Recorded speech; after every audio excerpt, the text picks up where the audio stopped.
जैसे कि जो चॉम्स्की का टाइप 2 ग्रामर है, कंटेक्स्ट फ्री ग्रामर है, उसका आधार कहीं ना कहीं पाणिनी है। तो इस बात को बहुत से लोगों ने दिखाया है, लेकिन उसको हम क्लेम नहीं कर पाते, और क्लेम थोड़ा सा किया भी तो फिर उसमें पीछे रह जाते हैं। अब जो इंडो यूरोपियन फैमिली है, सबसे पुरानी भाषा उसकी संस्कृत है, लेकिन संस्कृत को श्रेय ना मिले इसके लिए हमने प्रोटो इंडो यूरोपियन प्राक भारतीय परिवार की कल्पना की और उसके मूल में किसी और को रख दिया। हम इसको कंटेस्ट नहीं कर पाए। हमें कंटेस्ट करना चाहिए कि संस्कृत से पुरानी भाषा मिल रही हो, ऋग्वेद से पुराना कोई टेक्स्ट मिल रहा हो तो बात करें। हम नहीं मिल रहा तो उसको पुराना मान लीजिए। फिर आप जब ऋग्वेद इतनी मैच्योर साहित्य है तो भाषा उससे बहुत पुरानी रही होगी, स्पष्ट एकदम से, तो आपको उस पर बात करनी पड़ेगी। अब जो वेदांत का एक बहुत बड़ा पक्ष विज्ञान हमारे वक्ता लोग बात कर रहे थे इसकी, पहले सत्र में कृष्ण कुमार जी ने भी चर्चा की।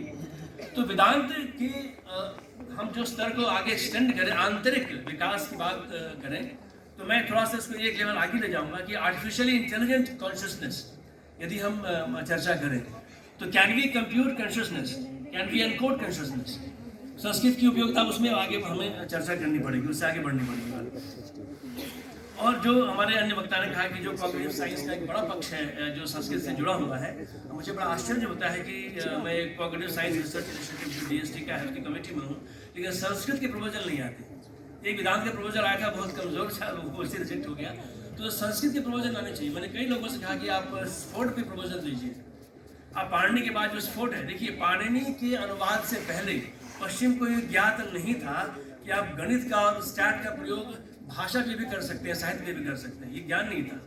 उसी तरह से पतंजलि और भरतगढ़ी से पहले लोगों को पता नहीं था कि आप इन विषयों में भी आप भाषा का प्रयोग कर सकते हैं। मुझे लगता है कि आपको इन विषयों पे आगे आना होगा और बहुविषयक शोध प्रस्तुत करने होंगे, प्रपोजल प्रस्तुत करने होंगे। हमारे देश में ऐसी संस्थाएं हैं जो फंड करती हैं, काफ़ी फंडिंग देती है DST खासकर, और आप उस पर शोध कर सकते हैं। जब शोध करेंगे, डेटा जनरेट होगा, तब आप क्वेश्चन कर पाएंगे।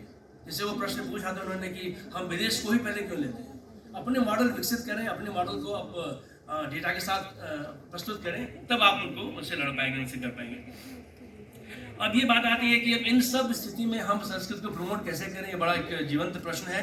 और जो जिस दायित्व पे अभी मैं हूँ उसमें तो बहुत स्पष्ट है कि संस्कृत की शब्दावली की आवश्यकता, अनिवार्यता सारी भारतीय भाषाओं में है। और यदि हम मान लीजिए भी हमने हिंदी में एक शब्द मान लीजिए अंग्रेजी में आया मेटावर्स। मेटावर्स आप लोग कितने लोग जानते हैं कि उसका हिंदी शब्द क्या है या संस्कृत शब्द क्या है? नहीं पता है। सेल्फी का शब्द जानते हैं कोई? सेल्फी का क्या कहते हैं हिंदी में?